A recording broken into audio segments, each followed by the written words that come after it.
40, 50, 60 years still struggling with the same sin. Yes. You shouldn't come in a sinner and then leave out every week a sinner saying, ooh, that was a good message. Yes. Ooh, that made me feel good. Yes. Oh my God, pastor preached today. Yes. Oh my God, right?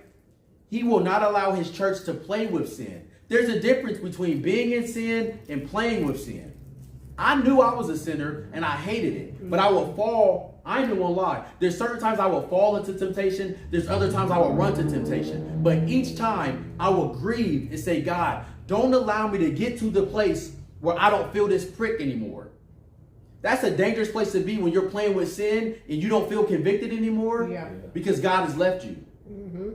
I heard somebody say, the problem with this generation is we put a Band-Aid on everything because we think correction is hatred. Yep. If I correct you, I love you. That's it. Because if I stop correcting you, that means I hate you. But in this generation, oh my God, I can't believe you talking to me like that. And we think correction is hatred. He will not allow his church to play with sin. Don't play with it. Yeah. A church both praised and rebuked, good deeds, but dangerous tolerance. What are you tolerating that God hates? What are you tolerating that God is saying, I don't want you to live with that. I don't want you to play with that. Church number 5, the church at Sardis. And I always think about sardines. I don't know if they named this church that way or not, because this church was dead, but they looked alive. And I think about them nasty little sardines. Ew. But scripture, Revelations chapter 3, verse 1 and 2. He says, I know your works. You have a reputation for being alive, but you are dead. That part right there. I know your works. You have a reputation for being alive, but you are dead. Be alert and strengthen what remains, which is about to die.